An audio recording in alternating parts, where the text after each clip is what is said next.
Bienvenue dans cette semaine spéciale, cette 4e émission où je vous exhorte et je prie pour vous qui avez entre 13 et 21 ans, plus ou moins. Je crois que le Seigneur a quelque chose de bon pour chacun d'entre vous et on se pose la question aujourd'hui, comment je peux trouver ce à quoi Dieu m'appelle? Et ça, c'est une question qu'on s'est tous posée un jour et que tout jeune se pose.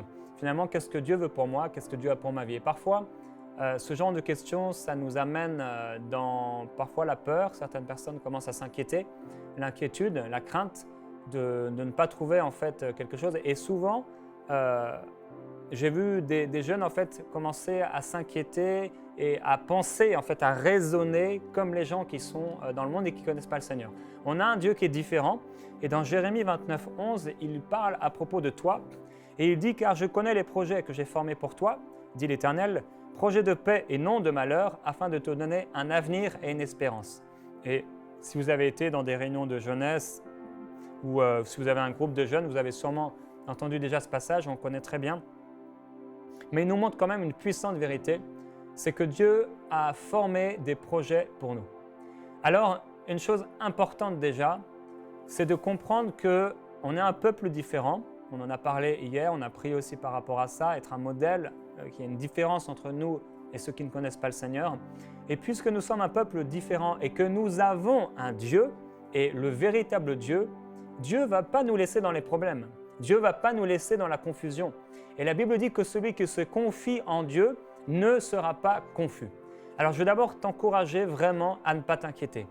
Parce que si tu t'inquiètes, tu es dans un autre chemin que celui de Dieu et tu es en train déjà de désobéir au Seigneur. Il faut que tu lui fasses confiance. Celui qui s'approche de Dieu doit croire qu'il existe et qu'il est le rémunérateur de celui qui s'approche de lui. Donc, qu'il récompense celui qui s'approche de lui. Aujourd'hui, on veut se poser cette question et je veux prier pour tous ceux parmi vous qui cherchaient un travail, qui cherchaient une direction, peut-être même par rapport aux fiançailles, au futur mariage, tout ce que vous pourriez rechercher, à quoi Dieu m'appelle? Qu'est-ce que Dieu m'appelle à faire? Peut-être dans l'Église, qu'est-ce que Dieu m'appelle à faire dans ma vie?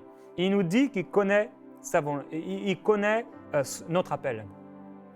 Il veut nous donner un avenir fait d'espérance, un avenir clair en lui, un avenir qui est bon.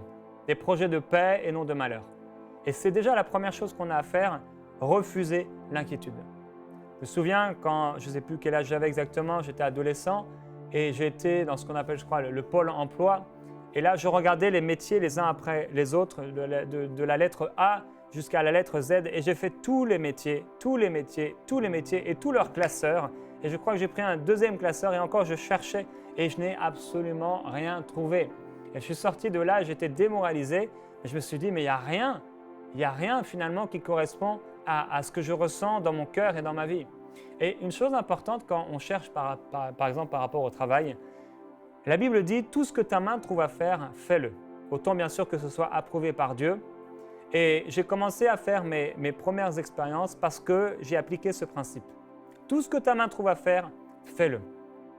Souvent, il y a des jeunes, ils attendent que le travail leur tombe du ciel et qu'ils entrent tout de suite, ce sont des directeurs, ce sont des dirigeants ou quoi. Mais j'ai vu que ceux qui étaient actifs, ceux qui ne se permettaient pas de ne pas travailler, ceux qui étaient hardis, ceux qui étaient confiants en Dieu, ils trouvaient du travail.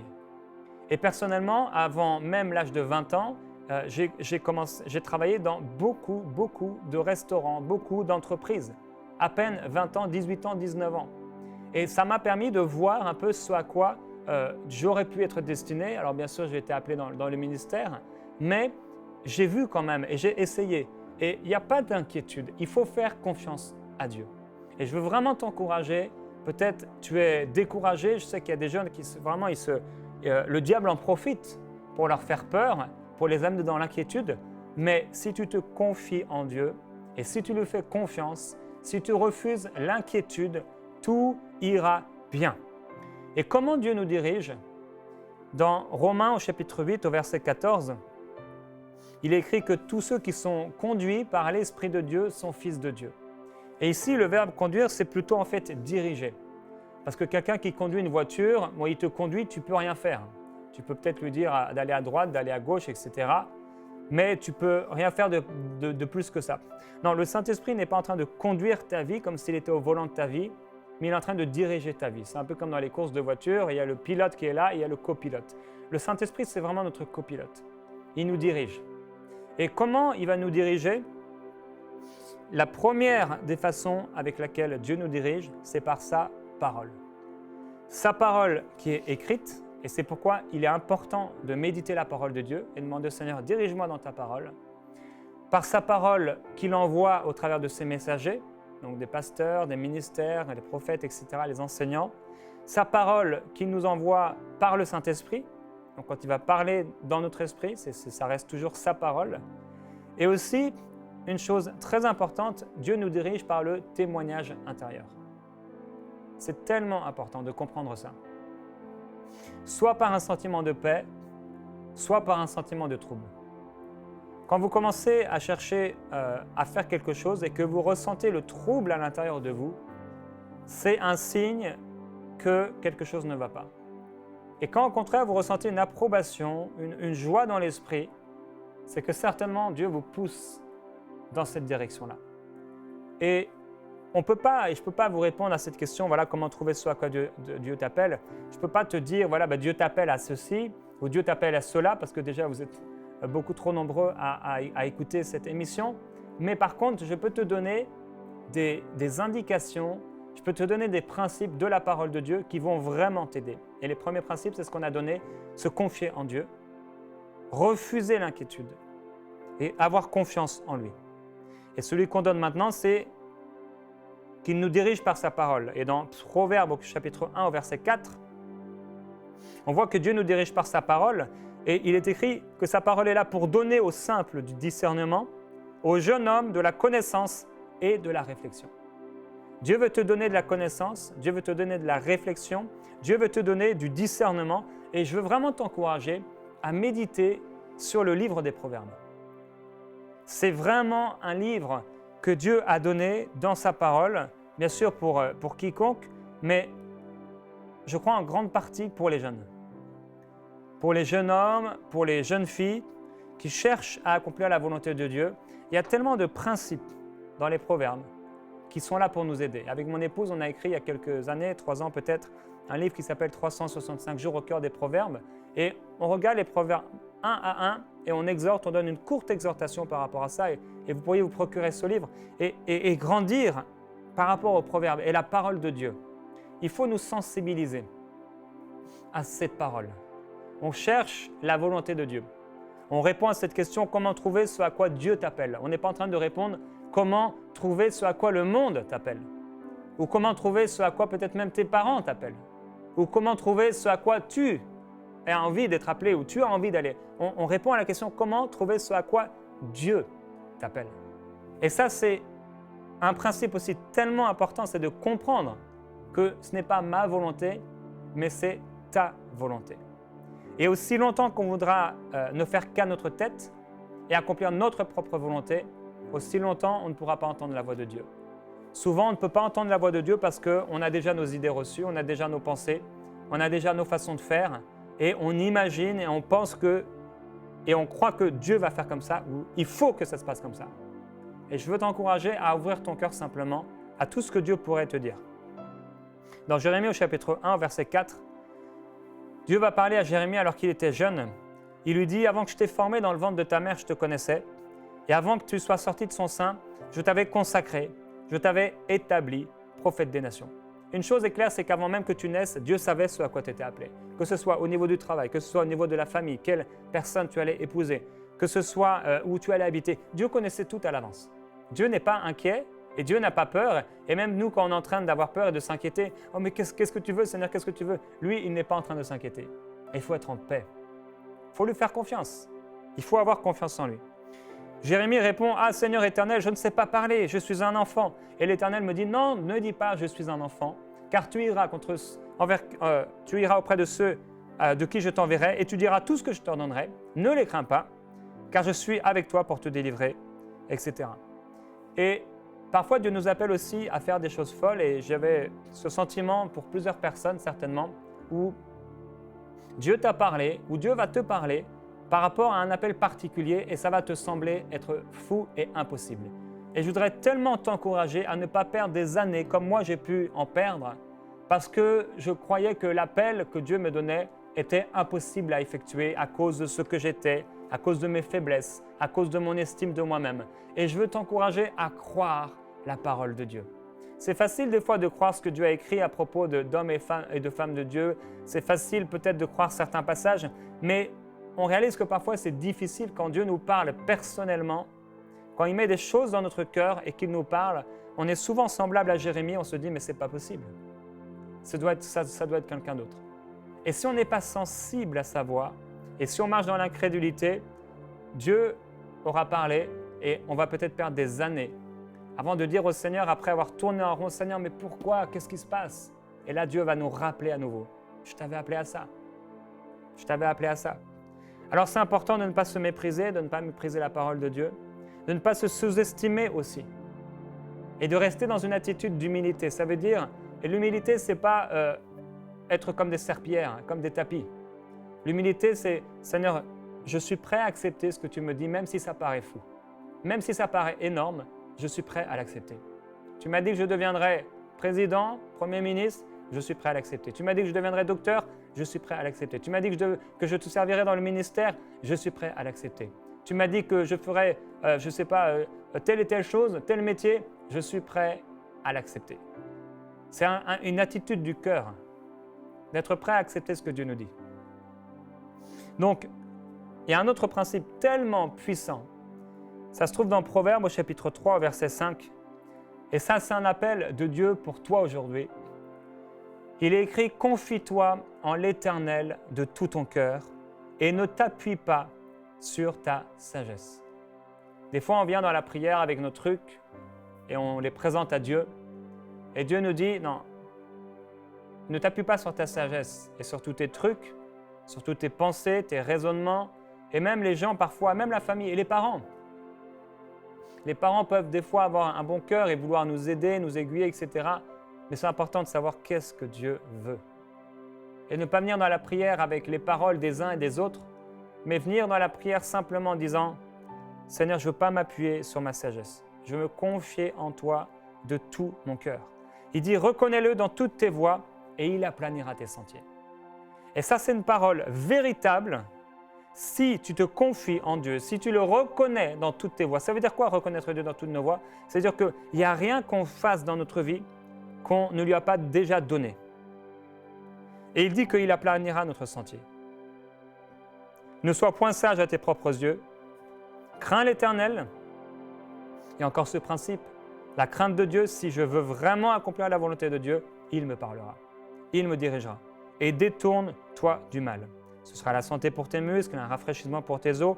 Honore l'Éternel avec tes biens. Et là encore, c'est un principe. Quand tu commences à travailler, honore le Seigneur avec ton premier salaire. Honore Dieu. Vraiment, si tu mets le Seigneur en premier dans ta vie, au niveau des finances, ne t'inquiète pas, le Seigneur sera là demain et le Seigneur sera là après-demain. Honore l'Éternel avec tes biens et avec les prémices de tout ton revenu. Alors tes greniers seront remplis d'abondance et tes cuves regorgeront de mou. Mon fils, ne méprise pas la correction de l'Éternel et ne t'effraie point de ses châtiments, car l'Éternel châtie celui qu'il aime comme un père l'enfant qu'il chérit. Comment Dieu nous châtie, comment Dieu nous corrige, comment Dieu nous reprend? Par sa parole. Il nous reprend par sa parole. Et parfois, quand on est là et qu'on n'en a fait qu'à notre tête et qu'on a voulu aller dans là et que ça ne marchait pas, alors on se retrouve dans cette épreuve et cette difficulté et on commence à gémir, à pleurer auprès de Dieu. Et là, Dieu nous reprend. Comment? Par sa parole. Ce n'est pas lui qui nous a envoyés dans le trou pour nous faire comprendre quelque chose. Il nous a simplement laissé aller parce qu'on était têtus. Et là, dans le trou, il nous parle. Et il nous dit, reviens à moi. Il nous dit, rééquilibre les choses. Il nous dit, tu ne m'as pas mis en premier dans ta vie. Et alors, tu as créé des problèmes et tu as laissé des portes ouvertes. Peut-être il nous dit, tu as marché dans le péché. Peut-être il nous dit, tu n'as pas fait attention à ma voix. Tu n'as pas été sensible au Saint-Esprit. Quel que soit ce qu'il nous dit, il ne faut pas s'effrayer. Il ne faut pas se décourager, mais il faut l'écouter simplement. Et dans Jacques au chapitre 4, au verset 6, il est écrit « Il accorde au contraire une grâce plus excellente. C'est pourquoi l'Écriture dit « Dieu résiste aux orgueilleux, mais il fait grâce aux humbles. » Et je veux t'encourager encore aujourd'hui à marcher dans l'humilité. Comment on peut trouver ce à quoi Dieu nous appelle? Je crois que c'est vraiment avec cette attitude de cœur de marcher dans l'humilité. Seigneur, non pas ma volonté, mais ta volonté. Non pas ma sagesse, non pas mon intelligence, non pas mes propres façons de penser. Vraiment, Seigneur, je veux faire ta volonté. Je veux accomplir ta volonté. Et sans inquiétude. Plusieurs d'entre vous, vous êtes en train d'étudier, vous ne savez peut-être pas quoi faire exactement. Et vous êtes peut-être comme j'étais auparavant, en train de rechercher les métiers un à un. Il n'y a rien qui vous correspond, il n'y a rien que apparemment vous aimeriez faire. Mais je suis convaincu d'une chose, c'est que si vous êtes prêts à accomplir la volonté de Dieu, alors je suis persuadé que le Seigneur va vous diriger. Tôt ou tard, il va vous diriger. Mais une chose essentielle, et vous savez, ça se passe au début de la vie, Dieu veut voir est-ce qu'on est des hommes et des femmes de foi. Dieu veut voir si tu es une fille, un homme, une jeune fille, une jeune femme de foi. Et la foi, ça va se démontrer dès le départ, dès les premières décisions, dès les premiers choix. C'est là qu'on va voir et que le Seigneur va voir, est-ce que tu veux vivre pour toi-même ou est-ce que tu laisses le contrôle à Dieu? Et je t'encourage à lever les mains vers le Seigneur maintenant en signe d'abandon et vraiment à lui dire, Seigneur, prends le contrôle. Prends le contrôle de ma vie. Je me confie en toi de tout mon cœur. Concernant mes études, concernant mon futur métier, concernant mon mariage, mon futur mariage, concernant mes choix à faire, concernant ma vie, concernant mon temps, je me confie en toi. De tout mon cœur. Je refuse de m'appuyer sur ma sagesse. Je refuse de m'appuyer sur mon intelligence. Je refuse de m'appuyer sur les raisonnements ou des paroles de l'homme, même du meilleur des hommes. Je veux m'appuyer sur ta parole. Je veux m'appuyer sur toi. Je me confie en toi, Seigneur Jésus-Christ. Je me confie en toi, Seigneur Jésus. Confie-toi en lui maintenant. Remets tout entre ses mains, maintenant. Tu sais peut-être même les études que tu as faites, tu es peut-être inscrit quelque part, tu as peut-être ton idée déjà toute faite, mais je veux t'encourager vraiment. Reconnais-le dans toutes tes voies. Et il aplanira tes sentiers. En ce moment même, Dieu t'appelle à refuser l'inquiétude, à renoncer à la peur, renoncer à l'inquiétude. Tu peux le dire maintenant, à haute voix. Je renonce à l'inquiétude. Je refuse de m'inquiéter. Parce que mon Dieu est vivant. Parce que je suis fils, fille de Dieu. Parce que j'appartiens à Dieu. Je ne m'inquiéterai pas. Et tu peux dire à Satan, il est menteur. Il est menteur. Tu peux lui dire, Satan, tu ne mourras pas parce que je me cache en Dieu. Je me confie en Dieu. Ma vie est conduite et dirigée par Dieu. Oui, je lui laisse non seulement les directions, mais le contrôle de toute ma vie.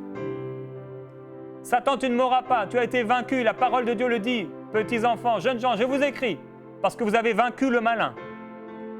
Satan, tu as été dépouillé. Je refuse de m'inquiéter, je refuse la peur. Au nom de Jésus, je ne m'inquiéterai pas concernant mon futur. Parce que mon futur est dans les mains de Dieu. Mon futur est dans les mains du roi des rois.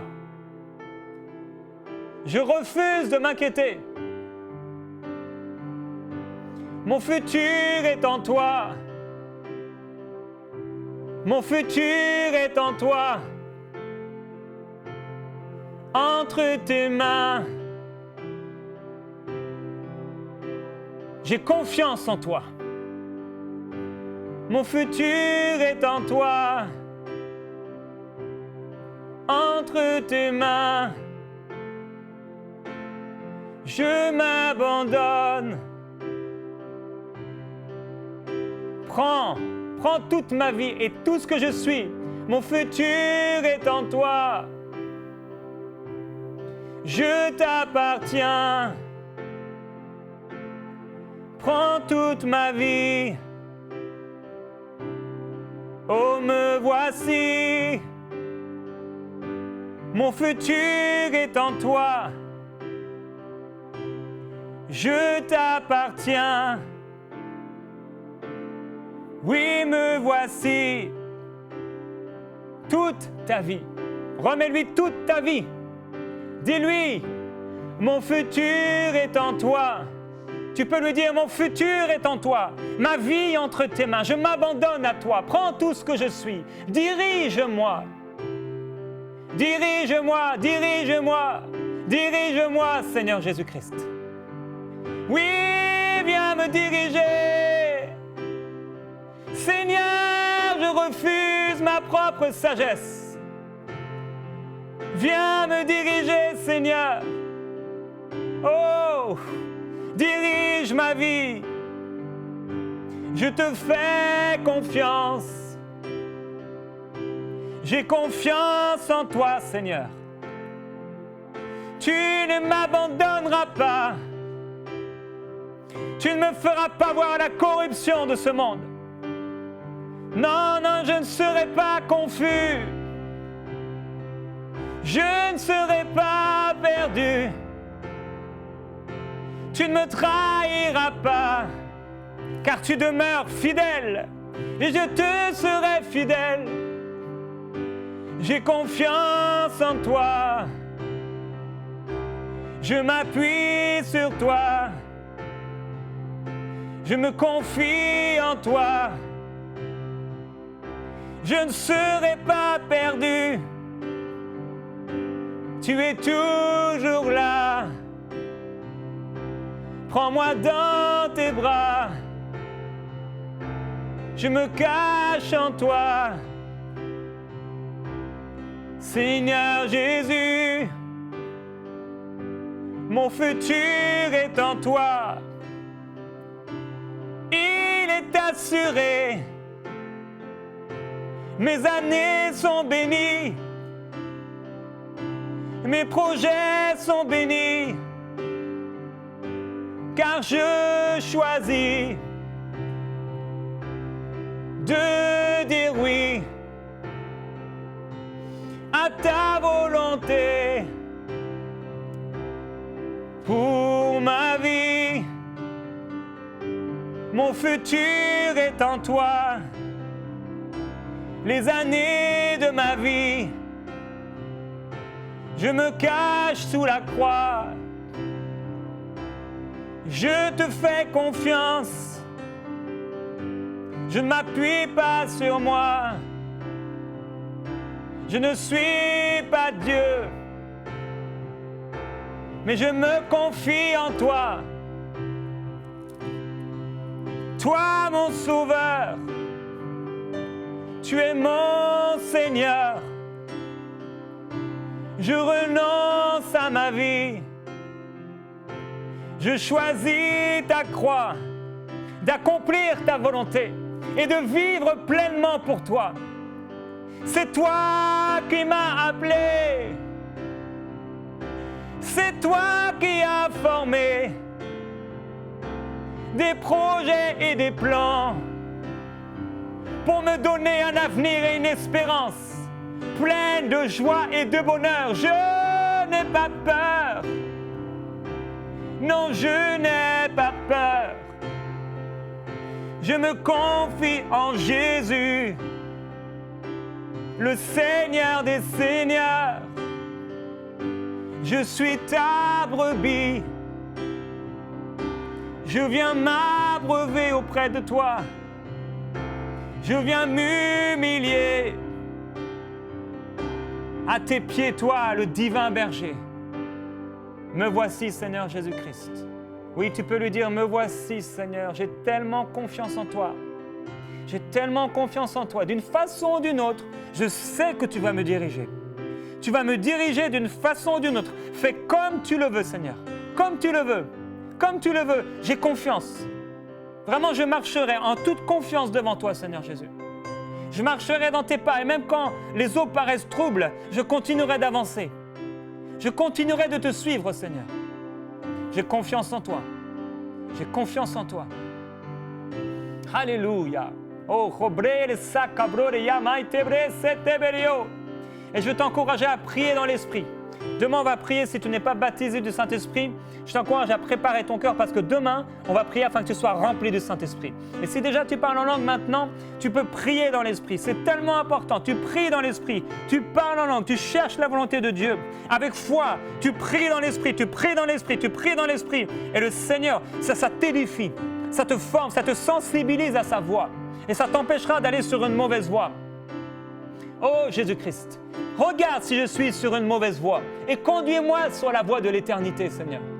Conduis-moi sur la voie de l'éternité. Et si aujourd'hui tu n'es pas sauvé, si tu n'es pas convaincu que si tu meurs aujourd'hui, tu vas vers le Seigneur, ça veut dire que tu n'es pas sur la voie de l'éternité, mais tu es sur une mauvaise voie. Et alors tu dois recevoir Jésus-Christ dans ta vie, être parfaitement pardonné, être parfaitement sauvé. Et alors le Seigneur pourra te diriger. Et si tu n'as pas été sauvé, si tu n'es pas convaincu d'appartenir au Seigneur, s'il y a quelque chose entre toi et Dieu, tu ne marches pas en toute bonne conscience devant lui. Maintenant tu peux dire de tout ton cœur, Dieu, me voici. Je te demande pardon pour tous mes péchés, d'avoir vécu ma vie sans toi, d'avoir dirigé ma vie comme je le voulais. Je te demande pardon. Prends ma vie, me voici. Je veux vivre pour toi. Je crois que tu es mort pour moi. Je crois que tu as pris ma place à la croix. Je crois aussi que tu es ressuscité d'entre les morts pour me donner la vie. Tu as porté mes péchés. Tu as porté toutes mes faiblesses, toutes mes maladies. Tu es mort pour moi. Et maintenant, je ne veux plus vivre pour moi. Je veux vivre pour toi. Me voici, je t'appartiens. Je m'offre à toi. J'offre toute ma vie entre tes mains. Au nom de Jésus. Alléluia. Si tu as prié cette prière de tout ton cœur, le Seigneur t'a touché maintenant. Alléluia. C'est extraordinaire. Il vit en toi. Tu es son enfant. Tu es son enfant. Et on a reçu 2 sujets de prière. Timothée qui est en totale rupture familiale, sociale et scolaire et qu'il puisse accepter l'orientation qui lui est proposée. Il a entendu parler de Jésus. Il est allé dans des rencontres de jeunesse chrétienne. Et je veux prier pour Timothée. Je prie, Père Céleste, pour Timothée qui apparemment ne te connaît pas encore. Je prie pour une révélation par le Saint-Esprit de Jésus dans sa vie et qu'il puisse vraiment recevoir ta volonté. Oui, on lui a proposé cette orientation, mais je prie que ce soit toi-même qui l'oriente. Tu sais exactement comment l'amener sur ton chemin. Et je prie que tu mettes autour de lui des bonnes personnes, des gens qui vont lui parler de toi, des gens qui vont l'aider à marcher avec toi. Je prie cela, Père, maintenant même, au nom de Jésus pour lui. Père, merci parce que tu l'accomplis. Parce que tu es fidèle. Seigneur, merci. Je veux aussi prier pour Laetitia. Elle n'a pas eu son examen et cela fait 2 jours qu'elle n'arrête pas de pleurer. Elle ne mange plus, ne sort plus de sa chambre, ne parle avec personne. J'ai peur qu'elle fasse une bêtise. Priez avec moi pour que Dieu le Père, Jésus le Fils et le Saint-Esprit puissent soulager ses souffrances et qu'elle sache que la vie continue. Et je veux prier, Père, pour Laetitia maintenant. Si elle est là en train d'écouter, Laetitia, je veux t'encourager. Dieu n'a pas dit son dernier mot. Ce que tu as vécu, peut-être c'est dur, mais sache que Dieu a quelque chose de bien plus grand pour toi. Et je prie, Père, pour Laetitia maintenant, au nom de Jésus, où qu'elle soit, afin que, Seigneur, toi, le puissant réconfort, la réconforte. Qu'elle soit encouragée par le Saint-Esprit. Laetitia et tous ceux qui vivent comme elle, découragés, Père, parce qu'ils ont échoué dans leur examen. Tu es le Dieu qui nous dirige. Ce n'est pas un examen qui va nous amener dans un métier. Ce n'est pas un examen qui va nous amener quelque part. Mais nous croyons que c'est toi qui nous amène quelque part. Et Père, je veux proclamer ta vie dans le cœur, Seigneur, de Laetitia. Ta vie dans le cœur de tous ceux qui ont été découragés parce qu'ils ont échoué dans ces examens. Tu es le Dieu de la 2e, de la 3e, de la 4e, de la Xème chance. Tu es le Dieu qui n'a pas dit son dernier mot. En toi, Seigneur Jésus-Christ, tu es l'alpha et l'oméga. En toi, il y a beaucoup d'espoir. Merci pour l'espérance et merci pour ta puissance pour Laetitia et tous ceux qui passent par ces temps difficiles. Tu es le Dieu du réconfort et je prie, Père, que tu illumines les yeux de leur cœur afin qu'ils voient l'espérance, la glorieuse espérance qui se trouve en toi. Amen. Je vous encourage à assister demain encore à cette émission. On va prier que vous soyez baptisés du Saint-Esprit, mais si vous l'êtes déjà, on va aussi prier que vous soyez baptisés de feu. C'est une expérience dont je vous parlerai et vraiment venez assoiffés parce que Dieu va faire quelque chose demain. Envoyez-nous vos sujets de prière à prière@enseigne-moi.com.